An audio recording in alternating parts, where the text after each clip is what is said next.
तो दोस्तों आज फिर से मैं लेकर के आया हूं आपके लिए इलेक्ट्रिसिटी से जो है 20 इंपॉर्टेंट क्वेश्चन। जी हाँ दोस्त, जो काफी इंपॉर्टेंट है। जैसा कि आपको पता ही है कि चैप्टर 22 में 20 इंपॉर्टेंट क्वेश्चन का सेट डेली लेकर के आता हूं।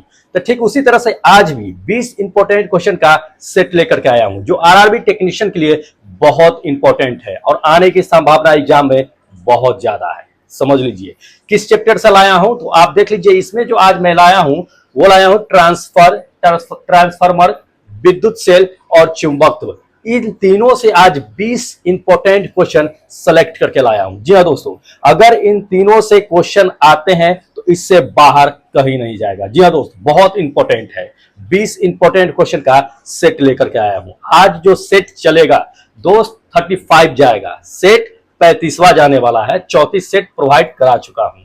जी हाँ दोस्त, और मैं एक बार बताता हूं कि जो लोग मॉक टेस्ट दिए हैं, जी हाँ, मॉक टेस्ट 1 जो दिए हैं उनका रिजल्ट मैं आज आपके सामने लेकर के आया हूं। उनका मैं नाम बता रहा हूं कि किसने कितना मार्क्स लाया है।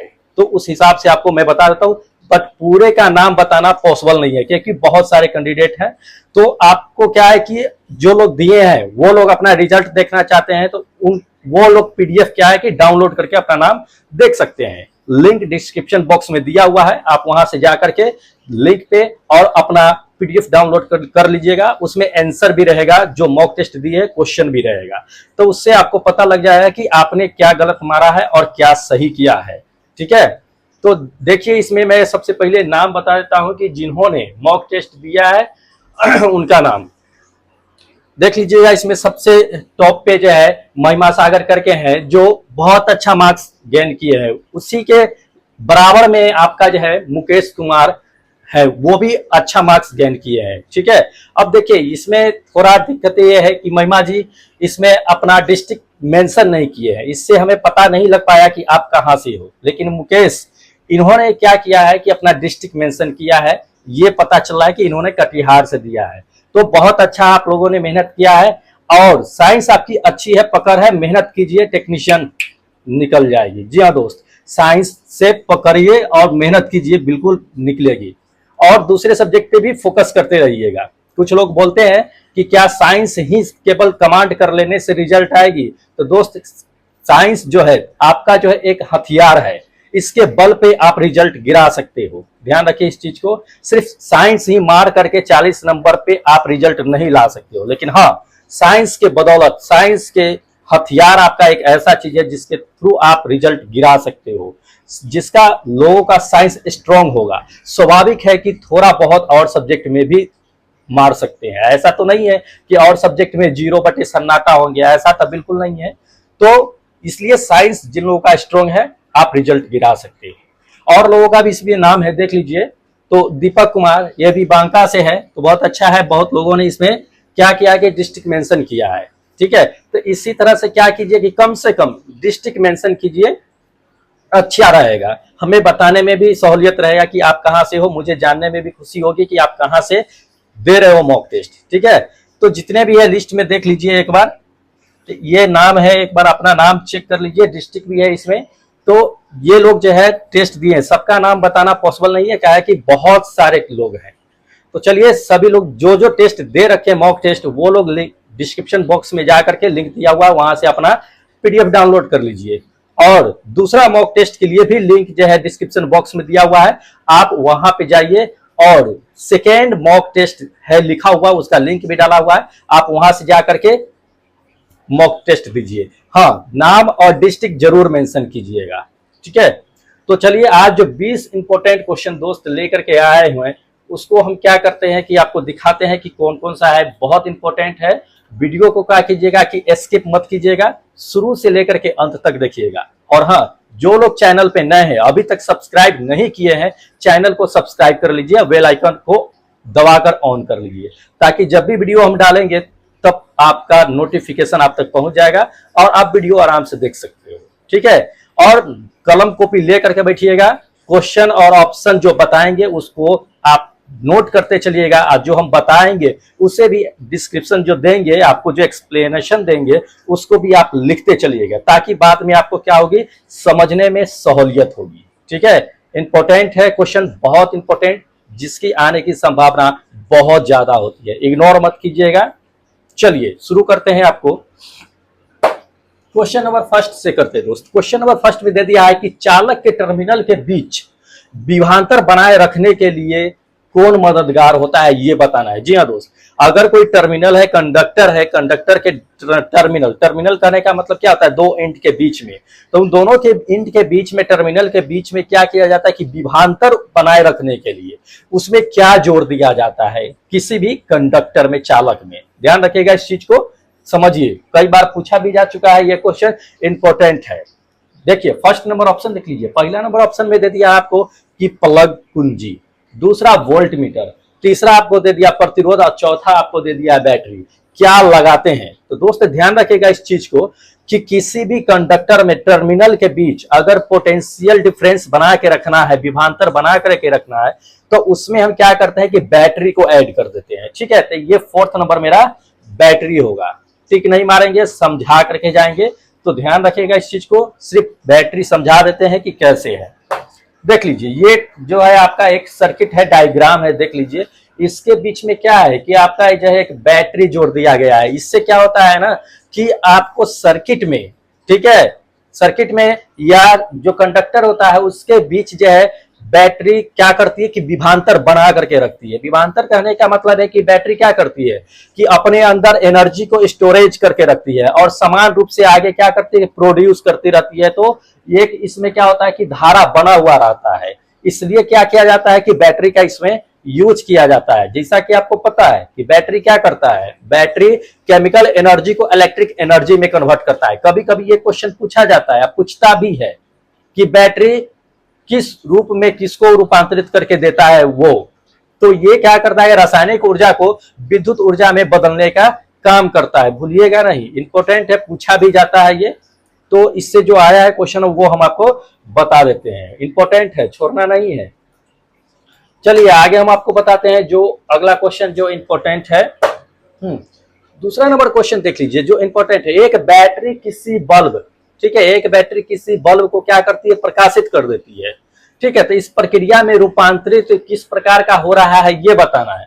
बैटरी कनेक्ट करके बल्ब को जोड़ दिया, बल्ब जलने लगा, तो वो किस प्रकार का ऊर्जा को किस ऊर्जा में रूपांतरित कर रहा है, बदल रहा है, ये हमें बताना है। ऑप्शन देख लीजिए, ऑप्शन देख लीजिए, ऑप्शन नंबर फर्स्ट में दे दिया है कि विद्युत ऊर्जा को उष्मीय ऊर्जा में रूपांतरित करता है, यानी कन्वर्ट करता है।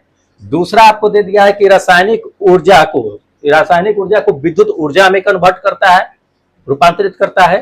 तीसरा आपको दे दिया है कि यह विद्युत ऊर्जा जो होती है उसको रासायनिक ऊर्जा में बदलती है, रूपांतरित करती है। या चौथा आपको दे दिया है कि विद्युत ऊर्जा को प्रकाश ऊर्जा में बदलती है।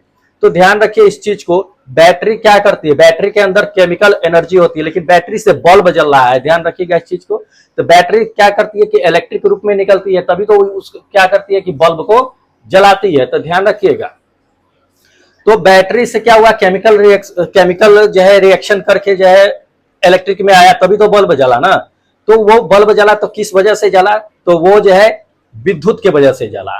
और कहां से आया, तो बैटरी जो है अपना रासायनिक ऊर्जा को कन्वर्ट करके विद्युत ऊर्जा में दिया। तो ये बी नंबर मेरा क्या है कि करेक्ट होगा। देख लीजिए, ये है बल्ब है, इससे क्या है कि बैटरी से कनेक्ट किए हुआ है और ये बल्ब जल रहा है। तो ये बैटरी के अंदर क्या हो रहा है कि एक रासायनिक क्रिया होती है जिसके थ्रू क्या होता है कि बाहर इलेक्ट्रिक एनर्जी निकलती है, विद्युत ऊर्जा निकलती है। तो ये रासायनिक ऊर्जा को विद्युत ऊर्जा में कन्वर्ट किया, फिर बल्ब जला। ठीक है, तो ये होता है, इसको पूछा भी जाता है, पूछा भी जा चुका है, ध्यान रखिएगा, रिपीट भी किया जा सकता है आप लोगों से। अगला क्वेश्चन है दोस्त इसमें कि बैटरी की क्षमता डैश में व्यक्त की जाती है। जी हाँ, बैटरी की जो कैपेसिटी होती है उसको किस रूप में व्यक्त करते हैं हम लोग, ये बताना है, किस रूप में दर्शाते हैं। कई बार पूछा जा चुका है, जेई से लेकर के आपका जो है एएलपी तक के ये क्वेश्चन, एनटीपीसी तक के पूछा जा चुका है। हो सकता है कि रिपीट भी किया जा सके आप लोगों से, देखते हैं कि रिपीट किया हुआ है तो रिपीट करने की संभावना बहुत ज्यादा है इस क्वेश्चन की, कि बैटरी की क्षमता को किस रूप में व्यक्त किया जाता है। ऑप्शन देखते हैं फिर बताते हैं। ऑप्शन नंबर फर्स्ट में दे दिया है कि एम्पियर वाट में, दूसरा वोल्टेज में, तीसरा आपको दे दिया है कि बैटरी के भार में, और चौथा दे दिया है कि इलेक्ट्रोलाइट के आयनन में। किस में करते हैं, तो दोस्त ध्यान रखिएगा, किसी भी बैटरी की जो क्षमता होती है ना, वो क्षमता जो होती है वो एम्पियर घंटा में उसको जो है क्या है कि व्यक्त किया जाता है, एम्पियर घंटा में। तो ये मेरा क्या होगा कि फर्स्ट नंबर ऑप्शन करेक्ट होगा कि बैटरी की क्षमता एम्पियर घंटा में व्यक्त किया जाता है। ध्यान रखिएगा इस चीज को। और ये तो पता ही है कि बैटरी क्या करती है, रासायनिक ऊर्जा को विद्युत ऊर्जा में बदलती है। ध्यान रखिएगा इस चीज को, भूलिएगा नहीं, पूछा जाता है, इंपॉर्टेंट है ये।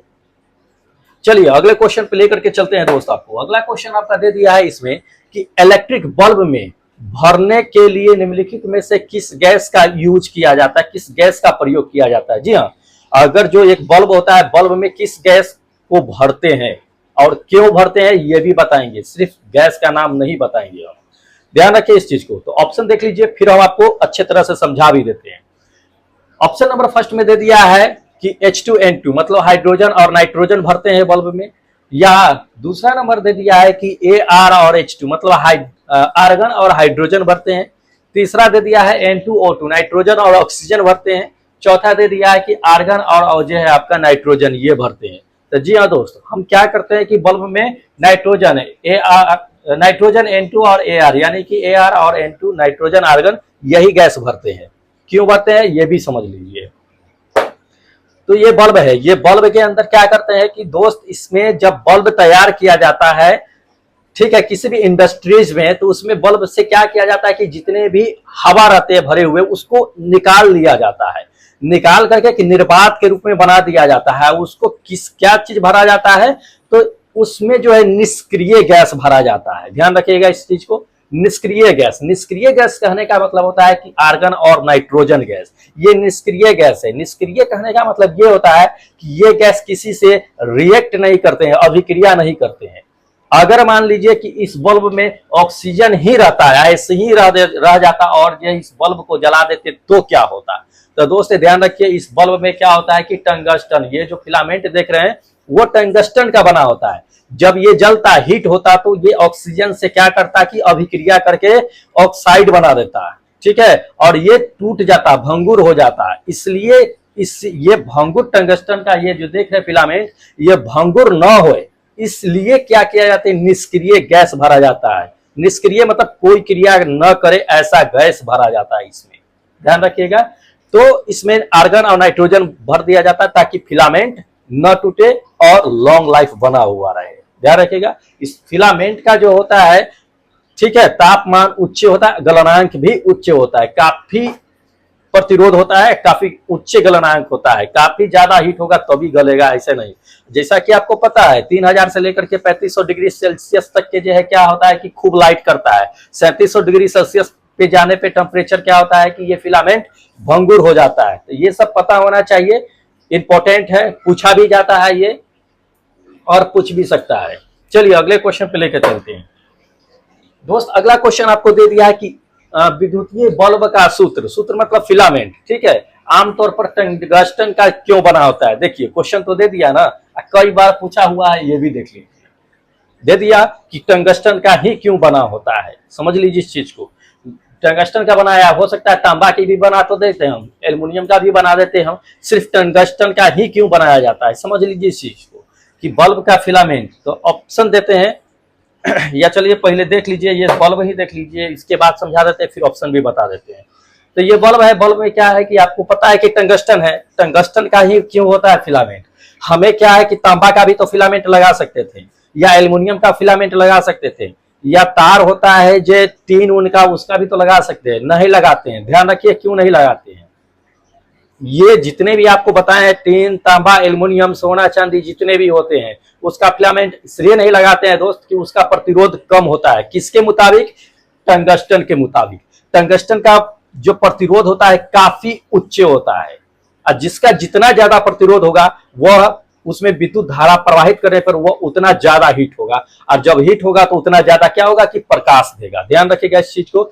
इसलिए क्या किया जाता है कि टंगस्टन का वायर यूज किया जाता है। दूसरी कारण यह है कि प्रतिरोध तो हाई होता ही है, दूसरी कारण यह समझ लीजिए कि इसका गलनांक उच्च होता है, कि काफी ज्यादा हीट होने के बाद ही गलता है। लेकिन और सब तार जो है क्या है कि हीट होते ही गलना शुरू कर देता है, लेकिन टंगस्टन में ऐसा नहीं है। ध्यान रखेगा इस चीज को। इसलिए टंगस्टन वायर का, इसमें टंगस्टन का फिलामेंट यूज किया जाता है, नहीं तो और चीज का भी यूज कर सकते थे, लेकिन नहीं, टंगस्टन का प्रतिरोध और गलनांक काफी उच्च होता है, इसलिए करते हैं। तो ऑप्शन देख लीजिए, ये ऑप्शन जो आपको सेकेंड नंबर दिख रहा है वही ऑप्शन मेरा करेक्ट होगा कि फिलामेंट जो बनाते हैं वो बनाते हैं क्यों, क्योंकि उसका उच्च प्रतिरोध और उच्च गलनांक होता है, इस वजह से बनाते हैं। ध्यान रखिएगा, इंपॉर्टेंट क्वेश्चन है, पूछा भी जा सकता है यार। आपको तो पता ही है कि फिलामेंट का गलनांक जो है कितने पर होता आता है, 37 डिग्री सेल्सियस पे जाने के बाद जो है ये ब्रस्ट करता है, टूटता है, चाहे जो भी होता है। ठीक है, तो चलिए ये है। तो ये क्या था कि आपका इलेक्ट्रिक बल्ब से जो है इंपॉर्टेंट क्वेश्चन था। अब चलते हैं आपको ट्रांसफार्मर से दिखाते हैं, जो काफी इंपॉर्टेंट क्वेश्चन है। अगर ट्रांसफार्मर से भी क्वेश्चन डाला गया तो दोस्त इससे बाहर नहीं जाएगा, इसी से आएंगे क्वेश्चन। चलिए दिखाते हैं। ट्रांसफार्मर में दे दिया है आपको कि एक सामान्य ट्रांसफार्मर डैश पे कार्य करता है, किस पे कार्य करता है ये बताना है। देख लीजिए, पूछा हुआ क्वेश्चन है, इंपॉर्टेंट भी है ये। ठीक है, तो ट्रांसफार्मर किस रूप में, एक सामान्य ट्रांसफार्मर जो हम लोग आमतौर पे घर में यूज करते हैं, वो किस पे कार्य करता है। तो ऑप्शन देख लीजिए। ऑप्शन नंबर दे दिया पहला में कि प्रत्यावर्ती धारा यानी कि एसी पर कार्य करता है। दूसरा दे दिया दृष्ट धारा यानी कि डीसी पे कार्य करता है। तीसरा दे दिया कि प्रत्यावर्ती धारा दृष्ट धारा यानी एसी और डीसी दोनों पे काम करता है। चौथा दे दिया है कि स्वोपदिष्ट धारा इस पे काम करता है। तो ध्यान रखिए इस चीज को कि एक सामान्य जो ट्रांसफार्मर हम लोग जो घर में यूज करते हैं वही सामान्य ट्रांसफार्मर होता है। वो क्या करता है, उसमें हम क्या देते हैं, उसमें एसी करंट देते हैं, तो सिर्फ एसी पे काम करता है एक सामान्य ट्रांसफार्मर जो है। और सामान्य ट्रांसफार्मर जो है किसके सिद्धांत पे काम करता है, तो अन्योन्य प्रेरण के सिद्धांत पे। ध्यान रखिएगा, अन्योन्य प्रेरण मतलब क्या होता है, म्यूचुअल इंडक्शन, उस पे सिद्धांत पे क्या करती है, काम करती है। तो ये क्या है कि आपका फर्स्ट नंबर ऑप्शन करेक्ट होगा कि एसी के धारा जो होती है प्रत्यावर्ती धारा, उसके उसी पर जो है ये सामान्य ट्रांसफार्मर क्या है कि काम करती है। चलिए अगले क्वेश्चन पर दिखाते हैं आपको। अगला क्वेश्चन दे दिया कि एक आदर्श ट्रांसफार्मर, जी हाँ आइडियल ट्रांसफार्मर की बात कर रहा है, पूछा जा चुका है जेई के पेपर में, हो सकता है कि रिपीट किया जा सकते, संभावना ज्यादा बनता है इसकी, तो छोड़िए मत, स्क्रीनशॉट लेकर के देखते रहिएगा। तो वही दे दिया है कि एक आदर्श ट्रांसफार्मर में क्या क्या होता है ये बताना है। ऑप्शन देख लीजिए। ऑप्शन में पहला दे दिया है आपको कि कुंडली में प्रतिरोध नहीं होता है, उसका जो क्वाइल होता है, आपको पता है ना कि ट्रांसफार्मर में कितने क्वाइल होते हैं, दो तरह के क्वाइल होते हैं, एक प्राइमरी और सेकेंडरी। ठीक है, तो इसको ध्यान रखिएगा, बता देते हैं आपको। तो ये कुंडली में प्रतिरोध क्या है कि नहीं होना चाहिए ये। दूसरा नंबर आपको दे दिया है इसमें कि क्रोड में किसी भी प्रकार की हानि नहीं होनी चाहिए। ठीक है, और तीसरा आपको दे दिया है इसमें कि क्रोड में अनंत तक के क्या होना चाहिए कि प्रागम्यता होना चाहिए। प्रागम्यता कहने का मतलब क्या, चुंबकशीलता होना चाहिए। चौथा दे दिया कि इनमें सभी, तो दोस्त पता ही है, अगर इनमें सही दे तो लगभग 80 से 90% चांस होता है कि इनमें सही, तो यही चांस इसमें भी है कि इनमें सही। ठीक है, इनमें सभी मतलब सही होगा। तो एक आइडियल ट्रांसफार्मर में जो होना चाहिए दोस्त, ये सारे गुण होना चाहिए, ध्यान रखिए इस चीज को। अब समझ लीजिए इसमें कि आइडियल ट्रांसफार्मर में और भी क्या होना चाहिए, सिर्फ ये 3 ऑप्शन दे दिया, लेकिन जानना आपको और है। देख लीजिए, ये जो है एक आइडियल ट्रांसफार्मर में होना चाहिए कि दोनों कुंडली जो होता है, कॉइल जो होता है, उसका रेजिस्टेंस क्या होना चाहिए, 0 होना चाहिए। प्राइमरी और सेकेंडरी जो होता है ना, उन दोनों का रेजिस्टेंस क्या होना चाहिए, 0 होना चाहिए। आइडियल ट्रांसफार्मर की बात कर रहे हैं उसके लिए। दूसरी बात जान लीजिए कि किसी उसके क्रोड में क्या होता है, किसी प्रकार की हानि भी नहीं होनी चाहिए। तीसरी बात जान लीजिए इसमें कि क्रोड में क्या होना चाहिए, अनंत तक के चुंबकशीलता होना चाहिए। ठीक है, चौथा जान लीजिए कि दोनों कुंडली में क्या होना चाहिए कि दोनों कुंडली के बीच जो है अनंत प्रतिरोध होता है, होना भी चाहिए। ठीक है, और चौथा आपको दे दिया है इसमें, पांचवा दे दिया है इसमें कि आदर्श ट्रांसफार्मर में क्या होना चाहिए कि 100% तक के दक्षता होना चाहिए। ठीक है, ये चीजें होना चाहिए, एफिशिएंसी होनी चाहिए 100% तक के। तो एक आदर्श ट्रांसफार्मर की ये पहचान है और ऐसा होना चाहिए। चलिए आपको अगले क्वेश्चन पे लेकर चलते हैं।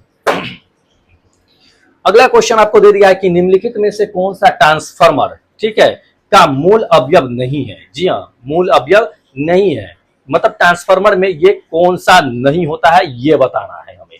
चलिए ऑप्शन देख लीजिए। ऑप्शन देख लीजिए, पहला दे दिया क्रोड, तो दोस्त ट्रांसफार्मर में क्रोड होता ही है। दूसरा दे दे दिया है द्वितीय कुंडलन। तो दोस्त ये होता है जिसको सेकेंडरी क्वाइल बोलते हैं ना, वो प्राइमरी और सेकेंडरी तो होता ही है। तो सी नंबर प्राथमिक दे दिया, मतलब ये भी होता है, मतलब ये तीनों होता है, होता कौन नहीं है, तो ये चौथा नहीं होता है, परस्पर जो दे दिया है अभिवाह, ये चौथा ट्रांसफार्मर का मूल जो है अवयव नहीं है, ध्यान रखिएगा इस चीज को, वरना क्रोड, प्राइमरी क्वाइल, सेकेंडरी क्वाइल सब होता है ट्रांसफार्मर में। कहां होता है देख लीजिए, यह ट्रांसफार्मर है, इसको जो है देख लीजिए, इसको क्या कहा जाता है, प्राइमरी क्वाइल कहा जाता है, उसको देख लीजिए सेकेंडरी क्वाइल कहा जाता है, ठीक है। और इसी के बीच क्या होता है कि क्रोड होता है। तो ये सब ट्रांसफार्मर में मौजूद होता है, बट आपको जो बता दी है कि परस्पर अभिवाह वो नहीं होता है मौजूद, ध्यान रखिएगा इस चीज को, भूलना नहीं है हम लोगों को। अगले क्वेश्चन पे चलते हैं। अगला क्वेश्चन दोस्त इसमें दे दिया है कि एक परिणामित्र का कोर दे दिया है कि पटलित क्यों होता है, बताइए, समझ में आया? इतना शुद्ध दे दिया है जो समझ भी ना पाए, और जेई के पेपर में दे दिया है। जेई लोग जो होते हैं, जो पढ़े लिखे होते हैं ज्यादा, वो तो इंग्लिश मीडियम पढ़ते हैं, तो स्वाभाविक है कि इंग्लिश मीडियम पढ़ते हैं तो उनको जो है हिंदी थोड़ा कमजोर होता है, उतना नहीं समझ पाते हैं, ठीक है। तो ये चीजें होता है। अब समझ लीजिए इस चीज को कि परिणामित्र का मतलब क्या होता है, पहले हम आपको समझा देते हैं, फिर उसका पटलित का मतलब क्या होता है ये भी समझ लीजिए, फिर हम लोग ऑप्शन पे चलते हैं। तो दोस्त परिणामित्र का मतलब क्या होता है कि ट्रांसफर होता है, ट्रांसफार्मर, ठीक है। परिणामित्र का मतलब क्या, ट्रांसफार्मर होता है। और जान लीजिए कि पटलित का मतलब क्या होता है, कि पटलित का मतलब होता है कि लेमिनेटेड किया हुआ, ध्यान दीजिए, कोर जो होता है लेमिनेटेड। तो यही ये चीज क्वेश्चन में कहा रहा है कि एक ट्रांसफार्मर का कोर जो होता है वो लेमिनेटेड क्यों होता है। अब समझ लीजिए क्वेश्चन का मतलब ये हो गया। चलिए ऑप्शन पे आपको दिखाते हैं। ऑप्शन नंबर फर्स्ट में दे दिया है कि क्रोड यानी कोर की विद्युत चालकता को बढ़ाने के लिए उसको क्या हुआ था कि लेमिनेटेड किया जाता है ट्रांसफार्मर के कोर को, ये हो सकता है। या दूसरा दे दिया है आपको कि क्रोड की चुंबकशीलता, ठीक है, बढ़ाने के लिए लेमिनेटेड किया जाता है। या तीसरा आपको दे दिया कि बम्बर धारा जो होता है उसको हानि कम करने के लिए क्या किया जाता है कि लेमिनेटेड किया जाता है कोर को। या चौथा दे दिया है कि बम्बर धारा, ठीक है, बढ़ाने और क्या है कि क्षमता सुधारने के लिए उसको कोर को लेमिनेटेड किया जाता है। तो ध्यान रखिएगा इस चीज को दोस्त, ट्रांसफार्मर के कोर को अगर लेमिनेटेड किया जाता तो क्यों किया जाता है समझ लीजिए। ये क्या होता है कि भंबर धारा, थर्ड नंबर जो ऑप्शन देख रहे हैं वो भंबर धारा को हानि की कम करने के लिए कोर को लेमिनेटेड किया जाता है। अब समझ लीजिए कि भंबर धारा होता भी क्या है ये भी जानना जरूरी है। ये ट्रांसफार्मर है, इसके अंदर क्या होता है जब इलेक्ट्रिसिटी सप्लाई करते हैं, एसी करंट जाता है तो इसके अंदर भंबर धारा उत्पन्न होती है। भंबर धारा कहने का मतलब अंग्रेजी में समझ लीजिए तो ईडी करंट, क्या, ईडी करंट। तो ईडी करंट इसके अंदर सप्लाई होती है। अब समझ लीजिए कि ईडी करंट से होता क्या है।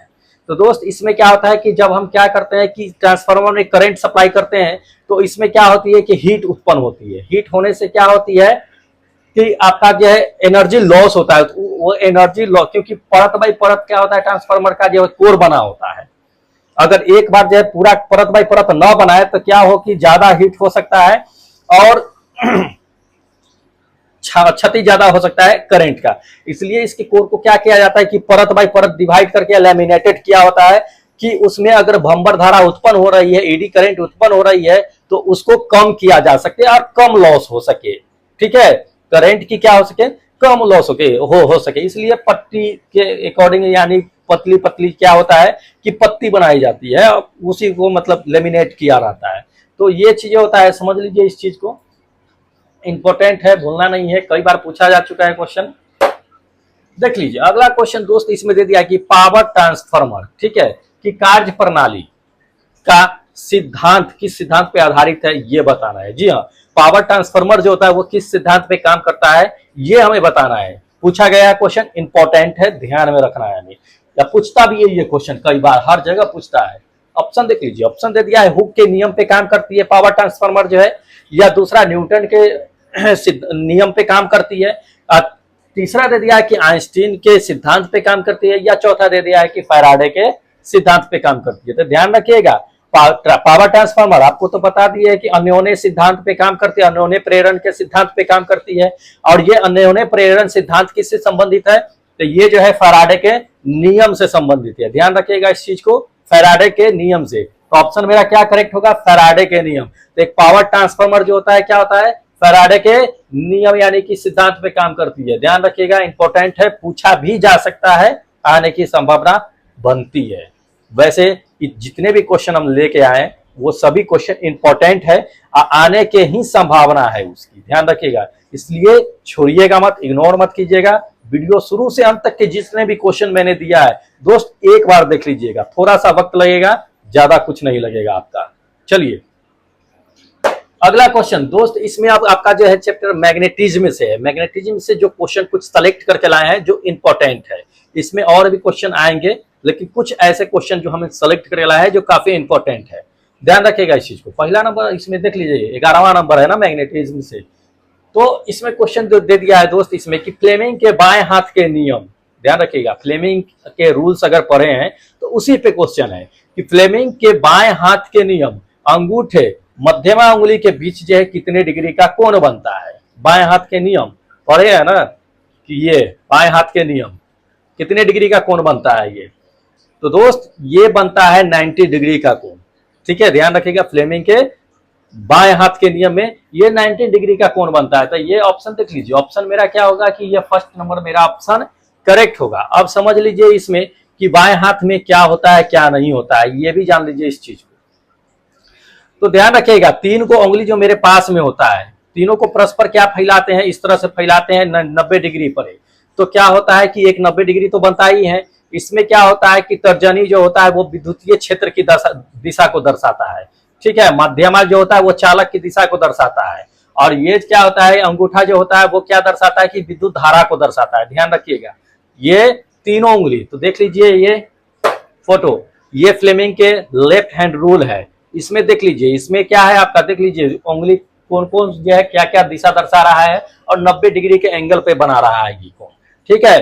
तो ये पूछा जाता है क्वेश्चन दोस्त, इंपॉर्टेंट है, भूलिएगा नहीं। फ्लेमिंग के राइट हैंड रूल भी पूछा जा सकता है आपको, जो राइट हैंड रूल देख रहे हैं ना ये, तो फ्लेमिंग के राइट हैंड रूल में क्या करता है कि अंगूठा जो होता है वो धारा की दिशा को दिखाता है, जो धारा सीधा निकल रही है कि नहीं निकल रही है वो भी देख लीजिए आप एक बार, भूलिएगा नहीं। ये फ्लेमिंग के राइट हैंड रूल है। इसमें देख लीजिए अंगूठा धारा की दिशा को दिखाता है, ये चारों जो है क्या कराता है, चुंबकीय क्षेत्र को दिखाता है। तो ये फ्लेमिंग के राइट हैंड रूल है, देख लीजिए ये, इसको भी भूलिएगा नहीं। हो सकता है लेफ्ट दे दिया राइट दे दे, राइट दे लेफ्ट दे दे, तो दोनों रखिएगा फ्लेमिंग के रूल को ध्यान में, भूलिएगा नहीं, कोई भी दे सकता है। चलिए अगले क्वेश्चन पे चलते हैं दोस्त। अगला क्वेश्चन आपको दे दिया है कि चुंबक, ठीक है, चुंबक के उत्तरी ध्रुव पर दे दिया है कि चुंबकीय क्षेत्र रेखाएं होती है वो कहां से निकल करके कहां जाती है, ये बताना है। तो देख लीजिए पहला नंबर जो है आपको दे दिया है इसमें कि चुंबकीय रेखाएं जो होती है वो फर्स्ट नंबर में दे दिया है कि प्रतिच्छेदी रेखाएं होती है, मतलब एक दूसरे को प्रतिच्छेद करके निकलती है, ये दे दिया है। दूसरा दे दिया है इसमें कि ध्रुव से निकलने वाली रेखाएं होती है। तीसरा दे दिया कि समांतर रेखाएं होती है, और चौथा दे दिया है कि ध्रुव में विलीन होने वाली रेखाएं होती है। तो ध्यान रखिए इस चीज को कि चुंबक में उत्तरी ध्रुव पर कह रहा है, ध्यान रखिएगा किस पे कह रहा है, उत्तरी नॉर्थ पोल पे कह रहा है, जो चुंबकीय क्षेत्र रेखाएं होती है वो क्या होती है। तो ध्यान रखिए हम आपको बताते हैं, सिर्फ टिक नहीं मारेंगे, समझ लीजिए इस चीज को। तो ये बी नंबर मेरा ऑप्शन क्या होगा कि करेक्ट होगा। चुंबक में उत्तरी ध्रुव पर जो होती है रेखाएं जो होती है वो क्या होती है कि ध्रुव से निकलने वाली रेखाएं होती है। अब देख लीजिए ये मैग्नेट है, इसके नॉर्थ पोल पर देखिए यहां से क्या होती है कि चुंबकीय रेखाएं निकलती है, नॉर्थ से निकल करके साउथ में जाती है, फिर अंदर से होती है नॉर्थ से निकलती है साउथ पे जाती है। इसी तरह का एक क्या है कि एक मैग्नेटिक फील्ड ये बनाती है, चुंबकीय क्षेत्र बनाती है, ठीक है। तो हमेशा ये नॉर्थ पोल से निकलती है, ध्यान रखिएगा, और हमेशा साउथ पोल में जाती है, ध्यान रखिएगा। और दोनों के बीच जो है गैप होता है, कभी भी रेखाएं जो चुंबकीय रेखाएं होती है एक दूसरे को प्रतिच्छेद नहीं करती है, काटती नहीं है, कभी भी नहीं।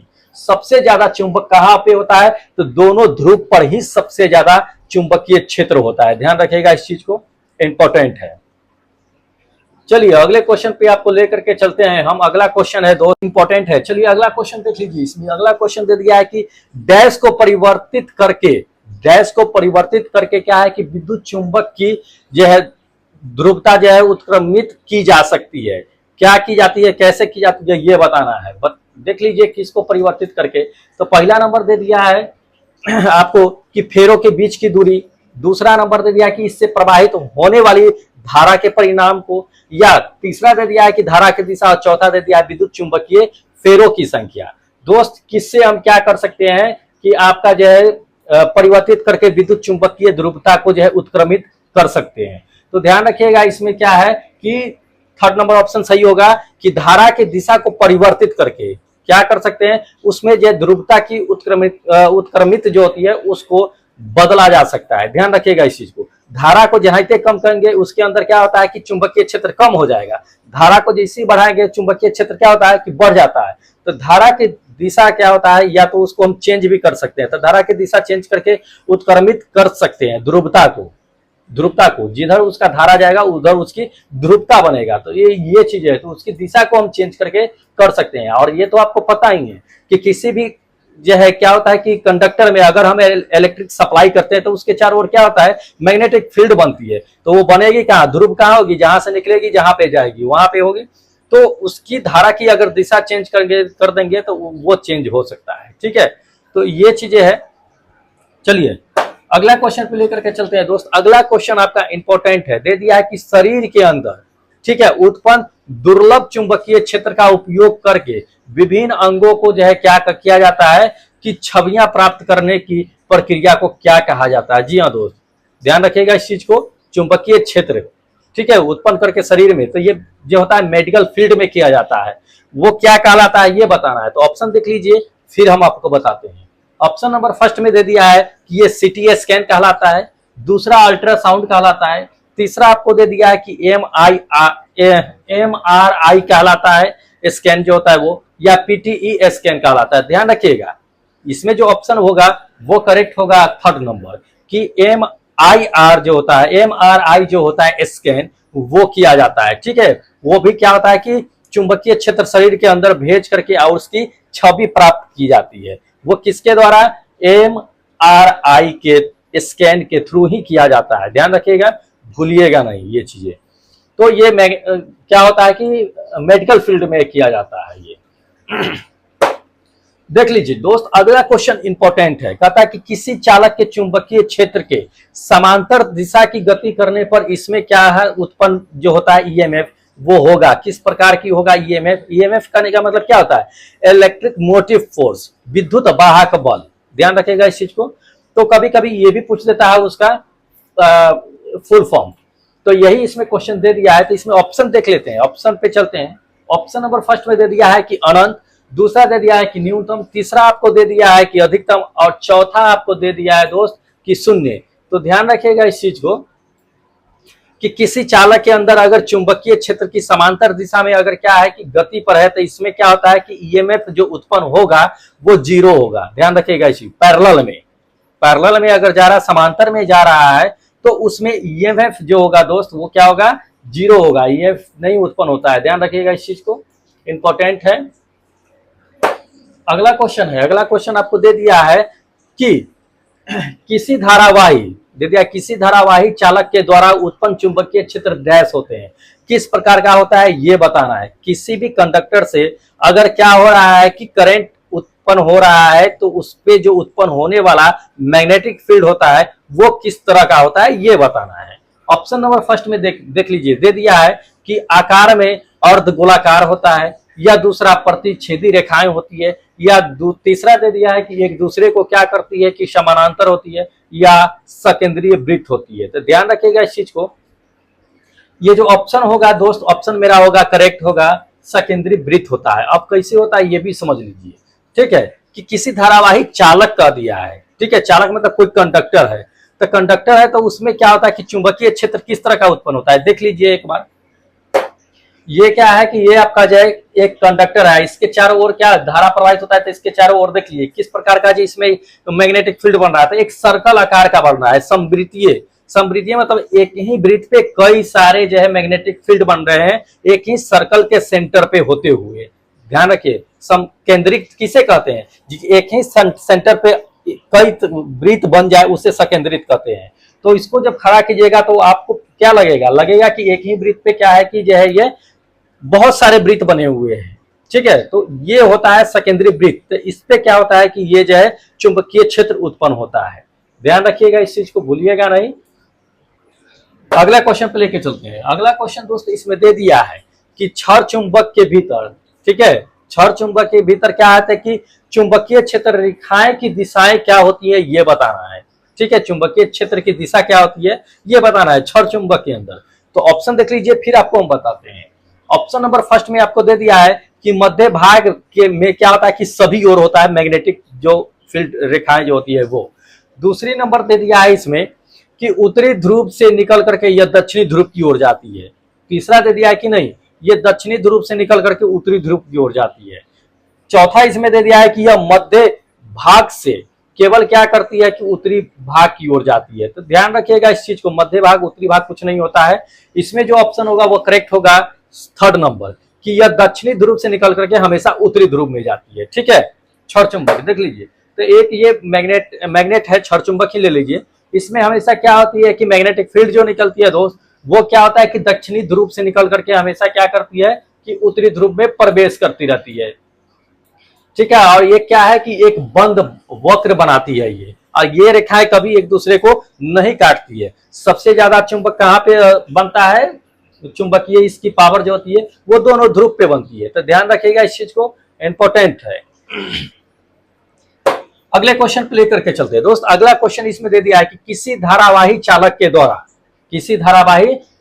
के द्वारा उत्पन्न चुंबकीय क्षेत्र डैश में वृद्धि के साथ घटता है। ध्यान रखिएगा, अगर मान लीजिए कोई कंडक्टर में अगर करंट प्रवाहित कर रहे हैं और उसमें मैग्नेटिक फील्ड उत्पन्न हो रही है, तो उसमें क्या चीज बढ़ाएंगे जो मैग्नेटिक फील्ड कम हो जाएगा, ये बताना है इसमें। ऑप्शन देख लीजिए। ऑप्शन नंबर फर्स्ट में आपको दे दिया है कि वोल्टेज, दूसरा दे दिया है दूरी, तीसरा आपको दे दिया है कि प्रतिरोध, चौथा दे दिया है धारा। इसमें क्या कम कर देंगे कि उसके वृद्धि, क्या बढ़ा देंगे कि उसके वृद्धि के साथ क्या होगा कि मैग्नेटिक फील्ड घट जाएगा। तो दोस्त ध्यान रखिएगा, इसमें क्या करेंगे कि दूरी को बढ़ा देंगे। जब दूरी को बढ़ाएंगे, इसमें क्या करेंगे कि दूरी को जब बढ़ा देंगे तो दूरी बढ़ाने के साथ क्या होगा कि मैग्नेटिक फील्ड का मान घट जाएगा। तो ये मेरा क्या होगा कि जो है सेकेंड नंबर ऑप्शन क्या होगा कि करेक्ट होगा, दूरी, ठीक है। दूरी जैसे जैसे बढ़ाएंगे वैसे वैसे क्या होगा कि उत्पन्न चुंबकीय क्षेत्र का मान घटता हुआ चला जाएगा। ध्यान रखिएगा इस चीज को। चलिए अगले क्वेश्चन पे लेकर के चलते हैं दोस्त कि एक धारावाही चालक, ठीक है, संबंधित है, किससे संबंधित है ये बताना है। तो ध्यान रखिए, ऑप्शन दे देते हैं। ऑप्शन नंबर फर्स्ट में दे दिया है कि स्थिर विद्युत क्षेत्र से है संबंधित रखता है, या विद्युतीय क्षेत्र से संबंध रखता है, या तीसरा आपको दे दिया चुंबकीय क्षेत्र से, चौथा दे दिया है कि विद्युत चुंबकीय क्षेत्र से। तो एक धारावाही चालक जो होता है जिसमें धारा प्रवाह करते हैं, तो वो किससे संबंधित रखता है। तो दोस्त वो रखता है फोर्थ नंबर विद्युत चुंबकीय क्षेत्र से। समझिए कैसे रखता है। तो विद्युत चुंबकीय क्षेत्र इसलिए रखता है क्योंकि क्या होता है कि इसमें क्या होता है कि तार में मान लीजिए कि करंट प्रवाहित कर रहे हैं, तो करंट धारा तो जा रहा है ना, धारा के कारण क्या होता है कि इसके चारों ओर चुंबकीय क्षेत्र उत्पन्न होता है। तो ये विद्युत और चुंबकीय क्षेत्र दोनों से क्या होता है कि संबंध रखता है। ध्यान रखिएगा इस चीज को। इसलिए क्या था कि ये फोर्थ नंबर मेरा ऑप्शन करेक्ट था दोस्त। अगला क्वेश्चन है, अगला और लास्ट क्वेश्चन है जो इंपॉर्टेंट है, ध्यान रखिएगा इस चीज को। दे दिया है इसमें कि 3 पिन के बिजली जो होते हैं, प्लग होते हैं, वो सबसे लंबी पिन जो होती है वो जोड़ना चाहिए, किससे जोड़ना चाहिए ये दे दिया है। ध्यान रखिए। तो ऑप्शन दिखाते हैं आपको। ऑप्शन नंबर फर्स्ट में दे दिया है कि उदासीन सिरे से जोड़ देना चाहिए, या दूसरा दे दिया है कि सजीव सिरे से जोड़ देना चाहिए, या तीसरा आधार सिरे से जोड़ देना चाहिए, या चौथा दे दिया किसी भी सिरे से जोड़ देना चाहिए। तो ऐसा नहीं है, ध्यान रखिएगा। इसमें थर्ड नंबर मेरा ऑप्शन क्या होगा कि करेक्ट होगा कि आधार सिरे से जोड़ना चाहिए। ये है आपका फोटो है, ये 3 प्लग वाली बिजली की जो प्लग है, इसमें सबसे लंबी प्लग को क्या करते हैं दोस्त, इसमें आधार से जो है, आधार वाले सिरे जो होते हैं उससे कनेक्ट किया जाता है। ध्यान रखिएगा इस चीज को। तो ये इंपॉर्टेंट है। तो दोस्त ये 20 इंपॉर्टेंट क्वेश्चन था आपका। अगर इससे क्वेश्चन आता है तो इससे दोस्त क्या होगा कि कहीं बाहर नहीं जाएगा, इसी से क्वेश्चन आएंगे। और भी सेट बचा हुआ है इलेक्ट्रिसिटी से जो है दोस्त, अभी चलेगा इलेक्ट्रिसिटी क्लास, लंबा चलेगा क्योंकि लंबा चैप्टर है, इससे सबसे ज्यादा क्वेश्चन दागे जाते हैं, इसलिए इसको छोड़ना नहीं है। अच्छे से इसको क्या करना है कि पूरा करना है, ठीक है। तो चलिए और बता देते हैं कि जो लोग अभी नए हैं या चैनल अभी तक सब्सक्राइब नहीं किए हैं, वो फटाफट चैनल को सब्सक्राइब कर लीजिए, इग्नोर मत कीजिए, क्योंकि डेली इस चैनल पे क्या होता है कि 20 इंपॉर्टेंट क्वेश्चन का सेट आता है, ठीक है। तो नोटिफिकेशन भी ऑन कर लीजिएगा, जब भी डालेंगे वीडियो आप तक पहुंच जाएगा। और हाँ, मॉक टेस्ट भी लिंक क्या है कि एक्टिव है, देख लीजिए। मॉक टेस्ट के लिए सेकेंड मॉक टेस्ट जा रहा है, लिंक एक्टिव है दोस्त। इसमें सिर्फ नाम मेंशन नहीं कीजिएगा, नाम और डिस्ट्रिक्ट जरूर मेंशन कीजिएगा, ताकि हमको बताने में सहूलियत होगा कि कौन लोग कितना मार्क्स लेकर के आए हैं, कहां से है। ठीक है, ध्यान रखिएगा इस चीज को। तो जा करके डिस्क्रिप्शन बॉक्स में लिंक दिया हुआ है, वहां पे जाकर के सेकेंड मॉक टेस्ट लिखा हुआ है, उसी के नीचे पासवर्ड भी लिखा हुआ है। सिर्फ लिंक पे क्लिक करके भाग मत जाइएगा, वरना वहां पे जाइएगा फिर जो है लिंक पे खोलिएगा, पासवर्ड मांगेगा, फिर जो है कहिएगा पासवर्ड कहां से लाए। तो उसी जगह पे लिंक में क्या है कि दिया हुआ है पासवर्ड, उसी पासवर्ड को यूज करके आप लॉगिन कीजिएगा, लॉगिन हो जाएगा और दीजिएगा। 20 क्वेश्चन है, 20 क्वेश्चन का मॉक टेस्ट है और साइंस से ही है, जो पिछला पढ़ा रखे हैं उसी से मॉक टेस्ट है, ध्यान रखिएगा।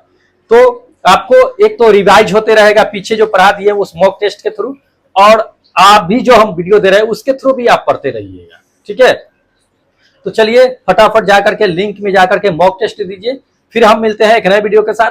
तब तक जय हिंद।